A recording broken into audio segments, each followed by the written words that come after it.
Ողջույն, ձեր հետ այս բերքն է։ Ինչ հավատք ուներ Նապոլեոն Բոնապարտը, ինչպես էր նա վերաբերվում կրոնին, որոնք են նրան քաղաքական նախադրյալները։ Այս հարցերի պատասխանները իմանալու համար դիտեք տեսանյութը մինչև վերջ։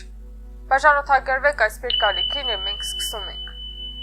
Հայտնի հրամանատար եւ կայսեր Նապոլեոն Բոնապարտի աշխարհայացքում կրոնական արժեքների տեղի հարցն ավելի քան 200 տարի աշխույժ բանավեճի առարկա է եղել հետազոտողների շրջանում։ Այս թեման շարունակում է վեճեր ազատացնել բազմաթիվ հակասական գնահատականների տեղի տալով։ Այս տեսանյութը կենտրոնանում է Նապոլեոնի անձնական հավատքի խնդրի վրա, հաշվի առնելով նրա վերաբերմունքը կրոնին որպես սոցիալական ինստիտուտի։ Մոտեցման նորությունը կայանում է նրանում, որ պարզաբանվեն Նապոլեոնի տեսակետները Վոլտերի եւ Ռուսոյի լուսավորչական դեիզմի վերաբերյալ, ինչը թույլ է տալիս հետևել նրա համոզմունքների էվոլյուցիային։ Նապոլեոնի շատ արարքներ տարբեր կերպ են մեկնաբանվել կախված նրա կրոնական հայացքների վերաբերյալ ենթադրություններից։ Սուբյեկտիվ մեկնաբանությունների պրիզմայով են լուսաբանվել նաև կայսեր կյանքի ուղին եւ նրա գործունեության հետ կապված պատմական իրադարձությունները։ Նապոլեոնի կրոնականության հարցը կարևոր ինչպես դարաշրջանի գաղափարական համատեքստը հասկանալու, այնպես է այն ժամանակվա Եվրոպայի մշակութային եւ սոցիալական միտումները վերլուծելու համար։ Կայսեր ժամանակակիցների վկայություններն առանձնանում են ապշեցուցիչ հակասություններով։ Օրինակ Անդրե Պոնդե Հորոն պնդում էր, որ Նապոլեոնը խորապես կրոնասեր մարդ է, նույնիսկ հակված էր սնահավատության։ Ժան-Ժակ Լեժիս դը Կաբերսերսը Բոնապարտի ամենամոտ գործընկերներից մեկը նույնպես նշել է կայսրի հարգալից վերաբերմունքը կրոնի նկատմամբ, չնայած դարի փիլիսոփայության աստեցությանը։ Հաթակահակը Շեմեն դե Ստելան ընդգծեց Նապոլեոնի կրոնական սկզբունքների իսպատ բացակայությունը, հիմնավորելով նրա հետ ածտական շփման վրա։ Նման տարաձայնությունների պատճառը հավանաբար հենց Նապոլեոնի մտերմությունն է։ Նա հազվադեպ էր կիսվում իր մտքերով անծանոթ մարդկանց հետ եւ նրա զրուցակիցները հակված էին մեկնաբանելու այն, ինչ լսում էին իրենց սեփական գաղափարների եւ նախասիրությունների լույսի ներքո։ Այսպիսով, կայսրի կերպարը իր ժամանակակիցների հուշերում երկիմաստ է, երբեմն հակասական։ Հետազոտողները փորձել են մեկուսացնել կրոնի նկատմամբ նապոլեոնյան վերաբերմունքի առանցքը, վերլուծելով պահպանված փաստերն ու ապացույցները։ Նրանց աշխատանքի արդյունքները ցույց են տալիս գնահատականների այն շրջանակ։ Ադոլֆ Թիերսը նշել է, որ Նապոլեոնի պրագմատիկ մոտեցումը կաթոլիկության վերականգնումը դիտելով որպես հասարակության մեջ կարգու կանոնի անապատման միջոց։ Լուի Մադրելն ընդգծեց Նապոլեոնի վրա 18-րդ դարի փիլիսոփայության եւ Շատոբրինայի քրիստոնեության հաճարի աստեցությունը։ Միաժամանակ Էդվարդ Դրիսոն եւ Անտոնին Դեբիդուրը գեներալին բնութագրել են որպես հակակղերական ոգեշրջված լուսավորչական գաղափարներով։ Ժակ Բանվիլը եւ Ալբերտ Մանֆրեդը նրան համարում են համոզված ոչ հավատացյալ, իսկ Հեյլին եւ Պասկալ Ֆոտրիեն դասում են Նապոլեոնին որպես ագնոստիկ, ով կրոնը անցալում էր որպես քաղաքական գործիք։ Տարլը կարծում էր, որ Նապոլեոնը անտարբեր դեիստ էր, ով հազվադեպ էր քննարկում կրոնական հարցեր։ Ժան Տուլարը եւ Ժորժ Լեֆրևը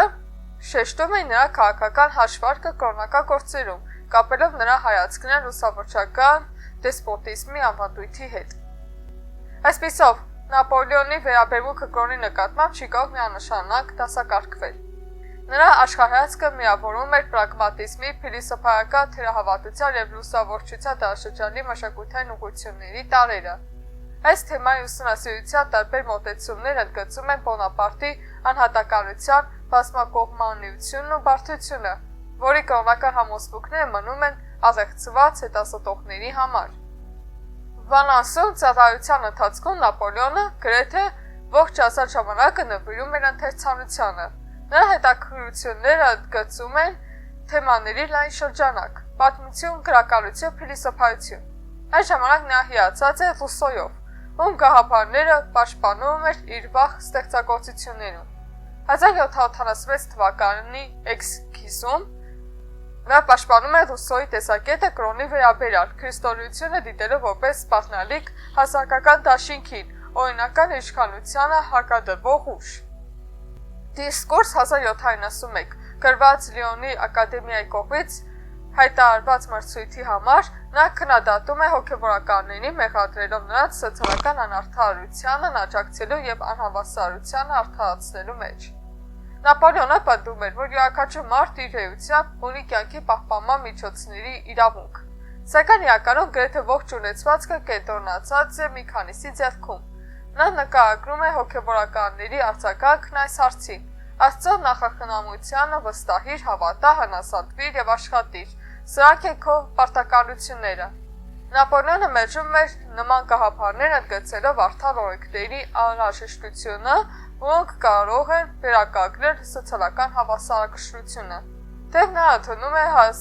հարստության լիակատար հավասարության անհնարինությունը, նա պաշտպանում է անապահով խավերին աջակցելը։ Ժամանակի ընթացքում եւ ռազմաքաղաքական կյանքում նրա դերի աճի հետ մեկտեղ Նապոլեոնի վերաբերմունքը կրոնի նկատմամբ փոխվեց։ Դառնալով առաջին հյուրապատոս, նա սկսում է աջակցել կրոնին, այն համարելով որպես քաղաքացիական հաշտեցման միջոց։ 1800-ական թվականների հունիսի 5-ին Միլանի կուրատների հետ խոսելիս նա ընդգծեց կաթոլիկ հավատքի կարևորությունը սոցիալական կարգերի ամրապնդման գործում։ Նապոլեոնը կրոնն անվանում է իրենը եւ խոստանում պաշտպանել այն բոլոր հասանելի միջոցներով։ Նա պնդում է, որ հանրապետական իշխանության ներքո կրոնի հալածակը լուսավորության փիլիսոփայության աստեցության արդյունքն էր, որը նա քննադատում է կաթոլիկության հանդեպ թշնամության համար։ Նապոլեոնը կրոնը տեսնում է ոչ միայն որպես քաղաքական գործիք, այլև որպես բարոյականության հիմք։ Նրա կարծիքով առանց կրոնի հնարավոր չէ հասնել հասարակության ամուր բարոյական հիմքի։ Նա պնդում է, որ բացառապես բանականության վրա հիմնված բարոյականությունը անբավարար է եւ կրոնը պետության կայունության համար անհրաժեշտ աջակցություն է։ Առանց կրոնի հասարակությունը մնում է առանց կողմնացույցի նավի, ասում է նա։ 1800 թվականի օգոստոսի 16-ին Պետխորհրդի նիստում Նապոլեոնը ել ավելի պարզ է դարձնում իր պրագմատիկ դիրքորոշումը։ Նա օգտագործում է կրոնը որպես կառավարման գործիք։ Օրինակ Եգիպտոսում նա մահմեդականություն է ընդունում իր հեղինակությունը հաստատելու համար, իսկ Իտալիայում ապավինում է ուլտրամոնտանիզմին։ Նա ասում է. «Իմ քաղաքականությունն է կառավարել ժողովրդին այնպես, ինչպես ցանկանում է մեծամասնությունը»։ Այնուամենայնիվ, նրա խոսքերը բարոյական կարգի եւ սոցիալական կայունության համար կրոնի կարևորության մասին վկայում են այն մասին, որ Նապոլեոնի վերաբերմունքը հավատքի նկատմամբ դուրս է եկել զուտ ուտիլիտարիստական մոտեցումներից։ 1800-ական թվականի օգոստոսի 18-ին Ռոդերերի հետ զրույցում Բոնապարտը համաձայնեց իր զրուցակցի կարծիքին, որ կրոնը չպետք է լինի գերիշխող բռնակալ, հավելելով, որ հասարակությունը չի կարող գոյություն ունենալ առանց կրոնի, քանի որ այն ծառայում է որպես սոցիալական անհավասարության արդարացում։ Նա պնդում էր, որ կրոնն օգնում է մարդկանց հաշտվել հարուստների եւ աղքատների միջև եղած տարբերությունների հետ, քանի որ հավատալիքները նրանց մխիթարում են մահից հետո կյանքում։ Բոնապարտի համար սոցիալական կարգը անհնար էր առանց սոցիալական անհավասարության, եւ նա ձգտում էր օգտագործել կրոնը սոցիալական հիերարխիան պահպանելու համար։ Միաժամանակ Նապոլեոնը քննադատական վերաբերմունք էր պահպանում հոգևորականների նկատմամբ, նրանց գործունեությունը համարելով եսասիրական։ Նա փիլիսոփայությունը ընկալում է որպես սոցիալական հարաբերություններ հասկանալու գործիք, այլ ոչ թե որպես դոգմաների ամբողջություն։ Չնայած Նապոլեոնը գիտակցում է կրոնի կարևորությունը ժողովրդի համար, նա կրոնական հայացքները դիտում էր որպես սոցիալական համաձայնության խնդիր, այլ ոչ թե անձնական հավատք։ Երբ կոնկորդատը կնքվեց 1801 թվականին, Նապոլեոնը հասավ պաշտոնական հաշտության Ֆրանսիայի Հանրապետության եւ կաթոլիկ եկեղեցու միջև։ Կոնկորդատը հաստատեց կաթոլիկությունը որպես ֆրանսիացիների մեծամասնության կրոն եւ հանրապետեց Նապոլեոնի իշխանությունը, ով այժմ միամուք ուներ եպիսկոպոսներ նշանակել, վերահսկել կրոնական հաստատությունները եւ ստանալ կաթոլիկ եկեղեցու աջակցությունը։ Նա օգտագործում էր կրոնական հաստատությունները ամրապնդելու իր քաղաքական դիրքերը, մինչդեռ պետությունը ակտիվորեն մեջամտում էր եկեղեցական գործերին։ Կրոնը դարձավ նրա ռեժիմի անբաժանելի մասը, ծառայելով որպես սոցիալական կայունության պահպանման գործիք։ Նապոլեոնը նաև իր քննադատությունն է արտահայտել լուսավորչական մտքի ժառանգորդ գաղափարախոսների և փիլիսոփաների հասցեին, ովքեր հիասթափություն են հայտնել հյուպատոսական ռեժիմից։ Նա համար այս մարդիկ դարձան մետաֆիզիկական աբստրակցիոնիզմի խորհրդանիշ, որը գործնական կիրառություն չուներ։ Նապոլեոնը հավատում էր, որ կրոնը նույնիսկ եթե ընկալվում է որպես այլաբանություն, ունի իմաստ և քրիստոնեությանը չի կարելի անտեսել որպես աննշան։